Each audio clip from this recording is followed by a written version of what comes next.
नमो अरिहन्ताणम् नमो सिद्धाणम् नमो आयरीयाणम् नमो वज्झायाणम् नमो लोये सौवसावूणम् मोक्षमार्गस्य नेतारम् भेत्तारम् कर्मभूभृताम् ज्ञातारम् विश्वतत्त्वानाम् वंदे तत्गुणलब्धये। 1008 श्री मूलनायक आदिनाथ भगवान की जय। द्वासांग जिनवाणी माता की जय। आचार्य श्रेष्ठ आचार्य गुरुवर श्री 108 पूज्यपाद स्वामी महाराज की जय। आचार्य श्रेष्ठ आचार्य गुरुवर श्री 108 विद्यासागर जी महाराज की जय। जगत पूज्य निर्यापक श्रमण मुनि पुंगव श्री 108 सुधा सागर जी महाराज की जय।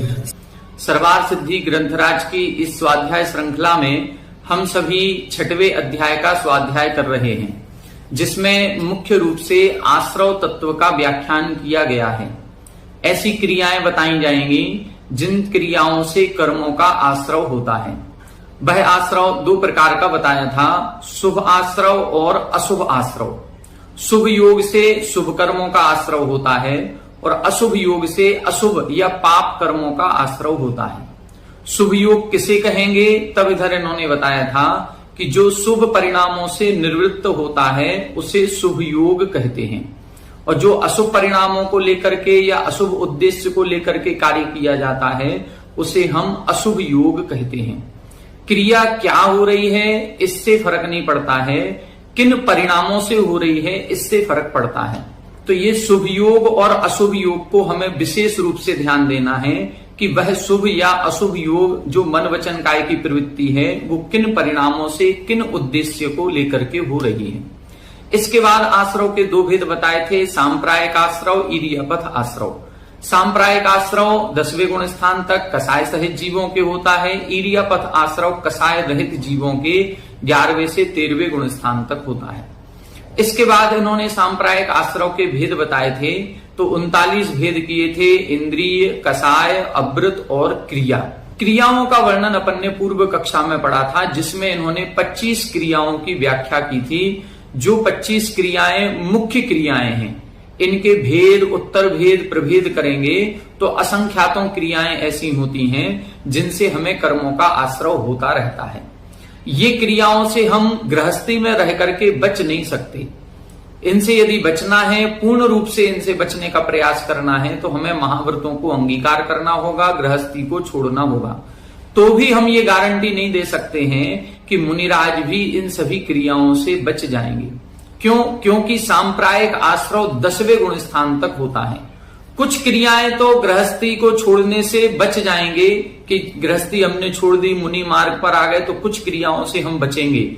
लेकिन फिर भी कुछ क्रियाएं हमारी ऐसी होती रहेंगी, चाहे भले वो अबुद्धि पूर्वक क्यों ना हो रही हो, लेकिन चूंकि 10वें गुण स्थान तक कसाय सहित जीव है और 10वें गुण स्थान तक सांप्रायिक आश्रव है, तो ये सांप्रायिक आश्रव निरंतर होता ही रहेगा। फिर भी हमें इन क्रियाओं से बचने का प्रयास करना चाहिए। यदि हम कहें कि गृहस्थी में भी ये क्रियाएं हो रही हैं, मुनिराजों के भी ये क्रियाएं हो रही हैं, तो फिर इन क्रियाओं से बचने का क्या लाभ है? तो इन क्रियाओं से बचने का लाभ ये है कि गृहस्थी में रहेंगे तो कसाय भाव तीव्र रहेगा, मुनि बन जाएंगे तो कसाय भाव मंद होगा। जो पहले दूसरे गुण स्थान वाले जीव होते हैं, इनके अनंतानुबंधी का उदय पाया जाता है। जो चौथे गुण स्थान वाले होते हैं, इनके अनंतानुबंधी का उदय नहीं है, लेकिन अप्रत्याख्यान प्रत्याख्यान संजुलन का उदय है। जो व्रत प्रतिमा ले लेते हैं, उनके अनंतानुबंधी अप्रत्याख्यान का उदय नहीं होता है, उनके मात्र प्रत्याख्यान और संजुलन का उदय होता है। जो मुनिराज हो जाते हैं, उनके इतने मंद परिणाम होते हैं कि उनके केवल संजुलन कसाय का ही उदय होता है। और जब मुनिराज उत्कृष्ट ध्यान में लीन होते हैं, ऊपर के गुण स्थानों में जाते हैं, तो संजुलन कसाय की भी उत्तरोत्तर मंदता होती जाती है। और जैसे जैसे इनकी मंदता बढ़ती है, वैसे वैसे कर्मों के आश्रव में भी प्रभाव पड़ता है। यही बात अगले सूत्र में बता रहे हैं कि ये जो सांप्रायिक आश्रव आपने बताया, ये तो गृहस्थ और मुनियों के समान हो गया, तो फिर हम गृहस्थी बने रहे, हम मुनि क्यों बने? तब इधर अगले सूत्र में बताएंगे कि नहीं, तीव्र भाव, मंद भाव, ज्ञात भाव, अज्ञात भाव, इनसे भी कर्मों में विशेषता पाई जाती है। वो विशेषता क्या है, इसको आज की कक्षा में अपन पढ़ेंगे। आइए देखें पेज नंबर 248 पर उत्थानिका 619 सूत्र नंबर 6। अत्राह योगत्रयस्य सर्वात्म कार्यत्वात् सर्वेषां संसारिणाम साधारणः। यहां कह रहे हैं कि जो 3 प्रकार का योग है, मन योग, वचन योग, काय योग, ये तो सर्वात्म कार्यत्वात्, ये सभी आत्माओं के एक साथ पाया जाता है। सर्वेषां संसारिणाम साधारणः, इसलिए सभी संसारी जीवों के साधारण हो गया। जितने भी असंख्यात देव हैं, उन देवों के भी तीनों योग हैं। असंख्यात नारकी हैं, उनके भी तीनों योग हैं। जो मनुष्य हैं, उनके भी तीनों योग हैं। त्रियंच में भी जो पंचेंद्रिय हैं, सैनी हैं, उनके भी तीनों योग हैं।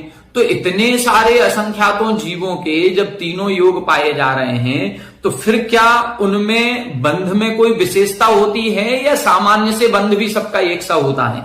ततः बंध फलानुभवनम प्रति अविशेष इति यत्र उच्यते।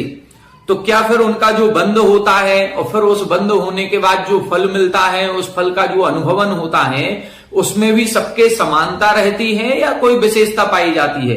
तब इसे लिख रहे हैं, ना एतद एवं, ऐसा नहीं है कि सबके बंध में और सबके फल में समानता पाई जाए। उनके बंध में भी अंतर आता है, और जब बंध में अंतर होगा तो उन कर्मों के फल में भी, उदय में भी अंतर आएगा। यस्मात् सति अपि प्रति आत्म संभवे तेषां जीव परिणामेभ्यः अनंत विकल्पेभ्यः विशेषा अभ्यनुज्ञायते कथम इति चेत इति उच्यते। यहां बता रहे हैं कि यस्मात्, जिस कारण से सभी आत्माओं में तीनों योग बराबर होने पर भी उनके जीव परिणामेभ्यः, जो जीवों के परिणाम हैं, वो अनंत विकल्पेभ्यः, वो परिणाम अनंत प्रकार के होते हैं। यदि एक विमान में असंख्यात देव हैं, तो क्या उन असंख्यात देवों के परिणाम भी सबके एक से होंगे? नहीं होंगे। यदि हम लोग अभी सर्वार्थ सिद्धि का स्वाध्याय कर रहे हैं, और यदि 100 लोग मिलकर के एक साथ स्वाध्याय कर रहे हैं, क्रिया एक ही चल रही है, सबके तीनों योग मन वचन काय योग हैं, सभी पढ़ रहे हैं, सर्वार्थ सिद्धि ग्रंथराज का स्वाध्याय कर रहे हैं, लेकिन क्या सभी के एक समान परिणाम माने जाएंगे, या सबके परिणाम अलग अलग होंगे? क्रिया भले एक चल रही हो, लेकिन वो क्रिया एक होते हुए भी परिणाम अनंत विकल्पेभ्यः, 100 लोग हैं तो 100 लोगों के 100 प्रकार के परिणाम हो रहे होंगे। हम कभी जब सामूहिक पूजन विधान आदि करते हैं, तो एक मंत्र बोला गया, अक्षय पद प्राप्तये अक्षतान निरवपामिति। सब लोगों ने अपने हाथों में चावल के पुंज लिए और अक्षत को थाली में चढ़ा दिया। तो क्रिया सबकी एक हो रही है, उच्चारण भी सबका एक हो रहा है, लेकिन क्या उस समय जो आत्मा के परिणाम हैं, वो क्या सबके एक से होंगे? नहीं होंगे। किसी के ईर्ष्या भाव हो रहा होगा, किसी के राग भाव हो रहा होगा, किसी के द्वेष हो रहा होगा, कोई क्रोध कसाय के वशीभूत होगा, किसी के मान कसाय आ रही होगी, कोई मायाचारी कर रहा होगा। कहीं ना कहीं परिणामों में भिन्नता सब लोगों के पाई ही जाएगी। और जब परिणामों में भिन्नता होगी, तो फिर कर्माश्रव में भी भिन्नता होगी, और फिर जब कर्माश्रव में भिन्नता होगी, तो कर्म के फल में भी भिन्नता पाई ही जाएगी। इसीलिए लिख रहे हैं कि जिस कारण से सभी आत्माओं में योग समान होने पर भी परिणाम अनंत प्रकार के होते हैं, उसी कारण से कर्मों के आश्रव में भी विशेषता होती है। अब वो किस कारण से होती है, तब लिख रहे हैं, तीव्र मंद ज्ञाताज्ञात भावाधिकरण वीर्य विशेषेभ्यस् तद विशेषः। तीव्र मंद ज्ञाताज्ञात भावाधिकरण वीर्य विशेषेभ्यस् तद विशेषः। यहां बता रहे हैं तीव्र भाव, मंद भाव, ज्ञात भाव, अज्ञात भाव, अधिकरण विशेष, वीर्य विशेष। देखें, भाव शब्द को सभी में लगाएंगे, तीव्र मंद ज्ञाताज्ञात भाव, तो भाव को सब में लगा लिया तो क्या बनेगा, तीव्र भाव, मंद भाव, ज्ञात भाव, अज्ञात भाव। फिर क्या लिखा, अधिकरण वीर्य विशेषेभ्य, तो विशेष शब्द दोनों में लगाएंगे, अधिकरण विशेष और वीर्य विशेष, इन सभी से तद विशेष, उस आश्रव में विशेषता पाई जाती है, अर्थात वह आश्रव भी विभिन्न प्रकार का हो जाता है, वो फिर सामान्य नहीं रहेगा। जब हमारे परिणामों में अंतर आ रहा है, किसी का तीव्र भाव हो रहा है, किसी के अनंतानुबंधी है, किसी के मात्र संजुलन का उदय है, तो फिर जब दोनों के परिणामों में अंतर आएगा तो परिणामों में अंतर आने से कर्मों के आश्रव में भी अंतर आएगा। ज्ञात भाव और अज्ञात भाव, कभी कोई गलती हम ऐसी करते हैं कि हमको पता ही नहीं था और हमसे पाप हो रहा था, हमें पता ही नहीं था कि आलू खाने में भी इतनी जीवों की हिंसा होती है, और हम तो रोजाना आलू की सब्जी खा रहे थे। हमें पता ही नहीं था कि रात्रि भोजन करने में भी पाप लगता है, जीवों की हिंसा होती है, हम तो रोजाना आज तक रात्रि भोजन करते आए। तो ऐसी कई सारी क्रियाएं हैं कि हमें ज्ञान ही नहीं था और हम उस पदार्थ का भक्षण कर रहे थे, हमें ज्ञान ही नहीं था और ऐसी पाप क्रिया हम अनादिकाल से करते आ रहे हैं, कई वर्षों से करते आ रहे हैं, तो हमें पता नहीं था इसलिए हो रही थी। लेकिन अब पता चल गया है तो अब हम इस क्रिया को नहीं करेंगे। अब यदि मान लो ये भाव आ गया कि हम नहीं करेंगे, तब तो बहुत अच्छी बात है कि हमने उस क्रिया का त्याग ही कर दिया। लेकिन जान करके भी कि इस क्रिया में इतना पाप होता है, इस क्रिया में इतने जीवों की हिंसा होती है, शहद खाने में, मांस खाने में, शराब पीने में इत्यादि, ये सब कुछ जानने के बाद भी यदि हम उसी क्रिया में प्रवृत्त होते हैं तो अभी तक तो आपको ज्ञान नहीं था, इसलिए अज्ञान अवस्था में किए गए पाप की सजा कम हो जाएगी, उतना दंड नहीं मिलेगा जितना जानबूझ करके करने में होता है। लेकिन यदि अब हम जान गए हैं और जानने के बाद पुनः उस क्रिया में प्रवृत्त हो रहे हैं तो समझ लेना कि अब हमारे कर्माश्रव में भी अंतर आ जाएगा। हम बच्चों को भी कई बार कोई बच्चे गलती करते हैं तो उन बच्चों को जब पहली बार उनसे गलती होती है तो हम माफ कर देते हैं, चलो कोई बात नहीं, पहली बार गलती हुई है, आज हम छोड़ रहे हैं, आगे से नहीं छोड़ेंगे। लेकिन जब वही गलती दोबारा हो गई उसी से तो अब सजा दी जाएगी, लेकिन फिर भी कम सजा दी जाएगी, चलो ठीक है मान जाओ, हम तुम्हें समझा रहे हैं। अब वही गलती वो तीसरी बार करे, चौथी बार करे, बार बार समझाने के बाद भी करेगा तो फिर अब उसका दंड भी प्रति बार करने में बढ़ता जाएगा।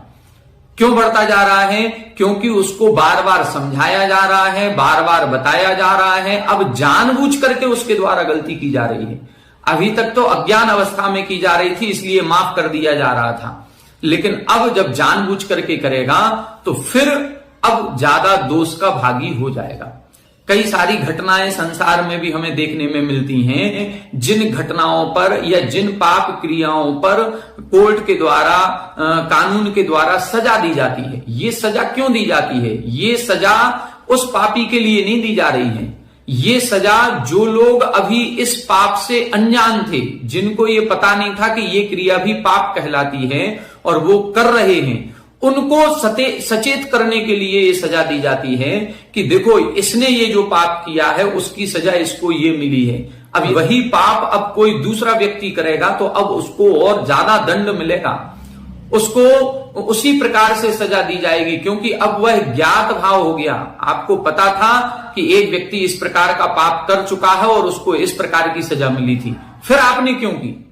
मतलब हमारे जानने के बाद भी यदि हम पुनः वही काम करते हैं तो वह ज्ञात भाव के अंतर्गत आता है, और ज्ञात भाव हो जाने से फिर ज्यादा पाप का बंध होता है। अब कई लोग ये कहते हैं, कुछ लोगों की मन के परिणाम ऐसे होने लगते हैं कि जब ज्ञात भाव में ज्यादा पाप का बंध है तो फिर हम जानेंगे ही नहीं, हम जानने का प्रयास ही नहीं करेंगे, हम मुनिराजों के प्रवचन सुनने ही नहीं जाएंगे, हम शास्त्रों का स्वाध्याय ही नहीं करेंगे, हमें पता ही नहीं चलेगा कि आलू में इतना दोष है, हमें ज्ञान ही नहीं होगा कि रात्रि भोजन त्याग करना चाहिए, हमें ज्ञान ही नहीं होगा कि मद्य मधु मांस का सेवन नहीं करना चाहिए, और जब हमें मालूम नहीं होगा हम करेंगे तो हमें कम पाप लगेगा। लेकिन ये ध्यान रखना कि ये सोच करके यदि हम ज्ञान नहीं कर रहे हैं तो हमारे अज्ञान अवस्था का पाप ज्यादा है।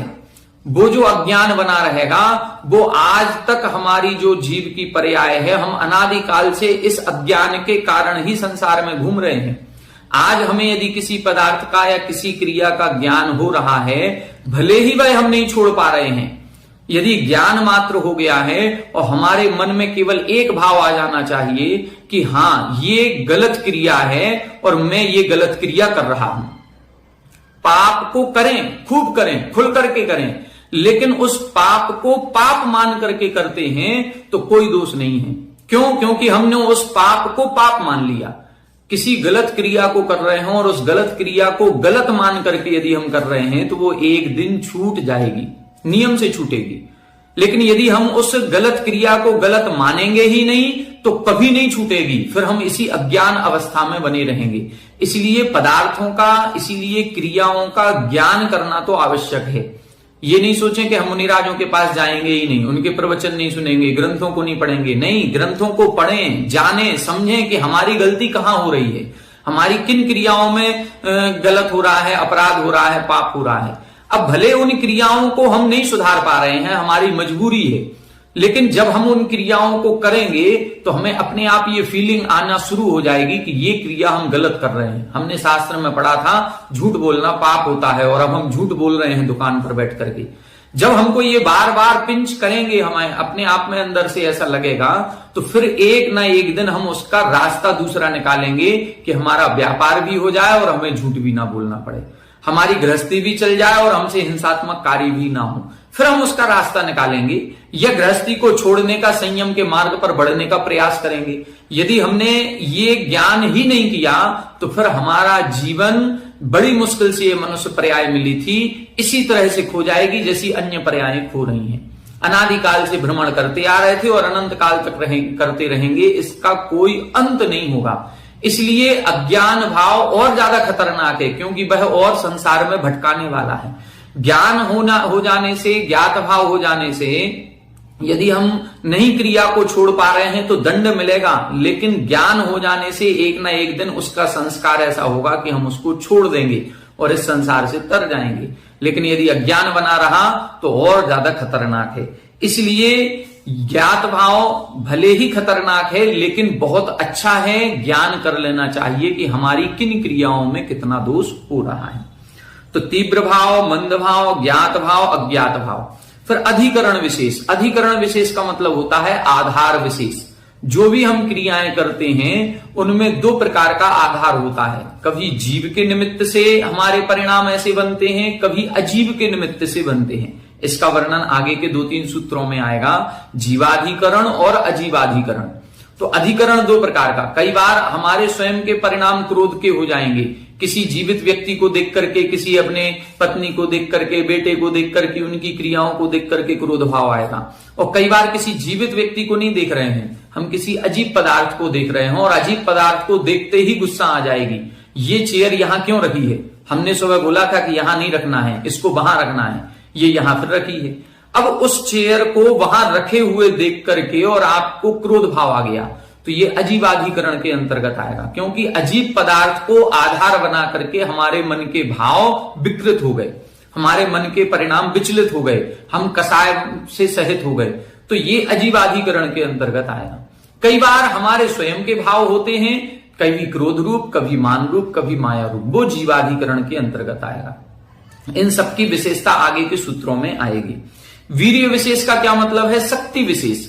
शक्ति विशेष का मतलब है कि हमारी जैसी शक्ति होगी, एक नाम कर्म है, नाम कर्म के अंतर्गत 6 प्रकृतियां होती हैं सहनन की, जिसमें वज्र वृषभ नाराज सहनन, वज्र नाराज सहनन, नाराज सहनन, अर्ध नाराज सहनन, कीलक सहनन, असम प्राप्त श्रपाटिका सहनन। ऐसे 6 प्रकार का जो सहनन है ये हमारे शरीर की शक्ति विशेष। जितनी शरीर की शक्ति होगी उतना अधिक पाप हमारे द्वारा किया जाएगा, उतना अधिक पाप होने की संभावना है। जैसे 7वें नरक की आयु का बंध वज्र वृषभ नाराज सहनन के साथ ही होता है। जो वज्र वृषभ नाराज सहनन वाला है वह जीव ही 7वें नरक की आयु का बंध करेगा। जिसके वज्र वृषभ नाराज सहनन नहीं है वो 7वें नरक भी नहीं जाएगा। क्यों? क्योंकि वह जो कर्म का आश्रय होना है वो उस शक्ति में छुपा हुआ है। हमारे पास शक्ति ही नहीं है, पावर ही नहीं है। जब पावर नहीं है तो हमारे पाप और पुण्य भी उतना नहीं होगा। इसी प्रकार से पुण्य में भी लगाएंगे। सर्वार सिद्धि की यदि हमें 33 सागर की आयु प्राप्त करनी है तो भी वज्र वृषभ नाराज सहनन चाहिए। कर्मों का क्षय करना है तो छपक श्रेणी आरोहण करने के लिए भी वज्र वृषभ नाराज सहनन चाहिए। तो सब जगह शक्ति लगाई जाएगी, जितनी शक्ति होगी उतना अधिक पाप होगा। जो हमें एक पद पर बैठाला जाता है, जैसे ही हम किसी पद पर बैठते हैं हमारी पावर बढ़ जाती है, और पावर बढ़ेगी तो फिर शक्ति बढ़ते ही हमारे कर्म आश्रव में भी विशेषता आएगी। आज यदि मान लो हम सामान्य घर में रहते हैं, सामान्य है, किसी पद पे नहीं है, तो हम उतने कर्मों का आश्रव नहीं कर रहे हैं। लेकिन यदि हमें प्रधानमंत्री बना दिया जाए, हम चुनाव जीत जाएं और प्रधानमंत्री पद पे आ जाएं, अब प्रधानमंत्री पद पर आते ही बहुत पावर आ गई, हमें अब देश की रक्षा करनी। अभी तक तो हम अपने परिवार की कर रहे थे, अब हमें देश की रक्षा करनी है, और देश के संबंध में सोचते ही कई सारे निर्णय ऐसे होंगे जहां पर उस पद की पावर के कारण से होंगे, और जहां पर ऐसे निर्णय होंगे जहां पर असंख्यातों गुना पाप बंद भी होगा और असंख्यात गुना पुण्य बंद भी हो सकता है।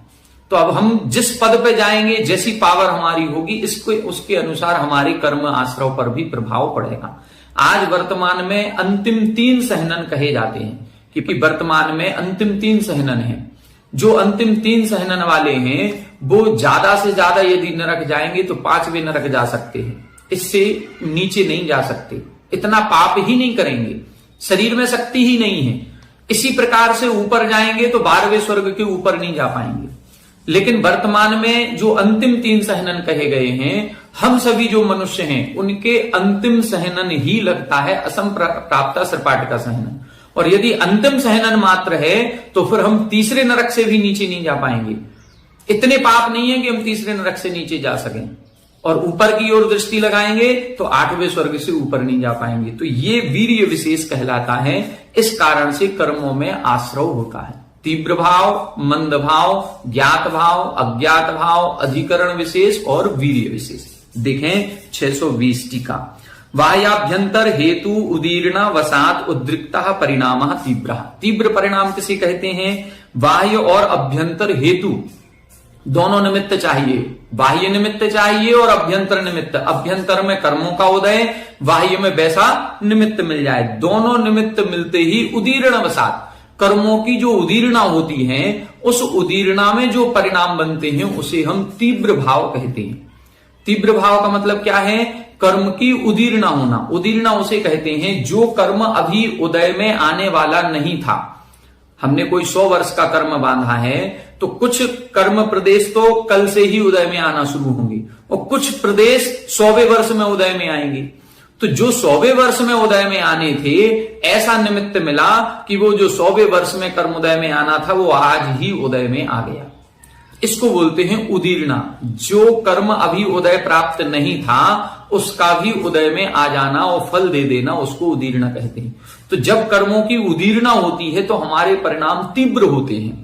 इसीलिए लिखा बाह्य अभ्यंतर हेतु उदीर्ण वसात उद्रिक्ता परिणाम। जो उद्रेक परिणामों में आता है वो तीव्र भाव कहलाता है। तद विपरीतो मंदहा, उससे विपरीत जो होता है उसे मंद भाव कहते हैं। जब केवल उदीर्णा नहीं होती है, मात्र उदय होता है, तो उस समय आत्म परिणामों में निर्मलता होती है, मंदता होती है। अयम प्राणी मया हंतव्य इति ज्ञात्वा प्रवृत्ति ज्ञातम इति उच्यते। यह प्राणी मेरे द्वारा मारा जाएगा, मैं इसको मारूंगा, मैं छोड़ूंगा नहीं तुम्हें। इस प्रकार के जो सेंटेंस निकलते हैं, ये जो प्रवृत्ति हो रही है वो ज्ञातम, ये ज्ञात भाव कहलाता है। ये ज्ञात जान करके प्रवृत्ति हो रही है। हमें पता है कि ये प्राणी को मारना हिंसा है, फिर भी हम कह रहे हैं हम इसको छोड़ेंगे नहीं, ये ज्ञात भाव कहलाएगा। हमें पता है कि इस पदार्थ को खाने में इतने जीवों की हिंसा होती है, फिर भी हम खा रहे हैं, तो ये हिंसा का दोष लगेगा, ज्ञात भाव कहलाएगा। मदात प्रमाद व अनवबुद्ध्य प्रवृत्ति अज्ञातम। मदात या तो हम बेहोश हैं, नशे में हैं, अथवा प्रमाद असावधानी पूर्वक। तो आलस्य हमारे है, असावधानी है, या हम किसी नशे में हैं, बेहोश हैं, नींद में हैं। इस समय अनवबुद्ध अर्थात बिना बुद्धि पूर्वक, अबुद्धि पूर्वक जो प्रवृत्ति होती है उसे हम अज्ञात भाव कहते हैं।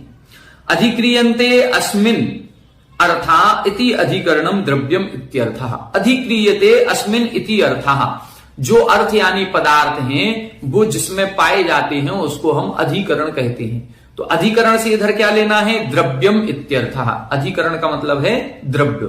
द्रव्य 2 प्रकार की हैं, जीव द्रव्य और अजीव द्रव्य। जब अजीव द्रव्य के निमित्त से कर्माश्रव होता है तो उसको हम अजीवाधिकरण कहते हैं, जब जीव द्रव्य के निमित्त से होता है तो उसे जीवाधिकरण कहते हैं। द्रव्यस्य स्वशक्ति विशेषो वीर्यम, द्रव्य की जो स्वशक्ति विशेष होता है उसे वीर्य कहते हैं। स्वयं की जो शक्ति है, हमारा जीव द्रव्य है तो इस जीव द्रव्य की क्या शक्ति है, हम कौन सा सहनन लेकर के आए हैं। हम लोग कहते हैं पंचम काल में मोक्ष नहीं है, तो पंचम काल में मोक्ष नहीं है ये गलत सेंटेंस बोल रहे हैं।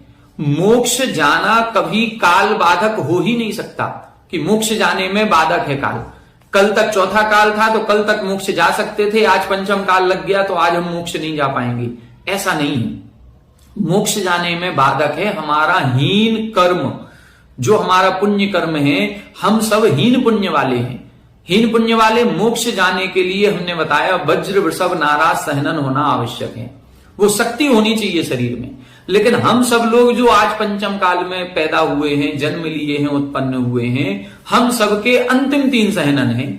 वज्र वृषभ नाराज सहनन है ही नहीं, या वज्र वृषभ नाराज सहनन जिनके होता है, जिन्होंने उस कर्म का बंध किया है, वो लोग पंचम काल में उत्पन्न नहीं होते हैं, इसलिए पंचम काल में मोक्ष नहीं है। पंचम काल मोक्ष जाने में बाधक नहीं है। काल कभी बाधा नहीं कर सकता, काल तो अमूर्तिक द्रव्य है, वो ना बाधा करता है ना साधक बनता है। लेकिन हमारा जो पुण्य कर्म पाप कर्म है वो हमें बाधा पर उत्पन्न कराता है। तो हम हीन पुण्य वाले हैं कि हमारे वज्र वृषभ नाराज सहनन का कर्म का हमने कभी बंध ही नहीं किया, बंध नहीं किया, इसलिए हम पंचम काल में उत्पन्न हुए, हीन सहनन वाले हैं। अब हम मोक्ष जा नहीं सकते, इसलिए हम अपना दोष किस पर दे रहे हैं कि पंचम काल में मोक्ष नहीं होता। पंचम काल में भी मोक्ष होता है। किसके होता है? जिस जीव ने चौथे काल में जन्म लिया है और जो उत्तम सहनन वाला है वह पंचम काल में मोक्ष जा सकता है। जन्म चौथे काल में हो गया और पंचम काल में यदि वह जीवित रहता है, आगे बना रहता है, काल तो 1 सेकंड में बदलता है। रात को 12 बजे, आज तारीख 15 थी, कल 16 हो जाएगी। सन 1 साल में बदल, 1 दिन में बदल जाता है, 1 सेकंड में। रात को 12 बजे, अभी 2022 चल रहा था, 2023 चलने लगा। तो इसी तरह से 1 सेकंड में ही काल बदलता है। अभी कल तक चौथा काल था, आज से पंचम काल शुरू हो गया। तो कल तक मोक्ष जा सकते थे, आज नहीं जा सकते, ऐसा नहीं है।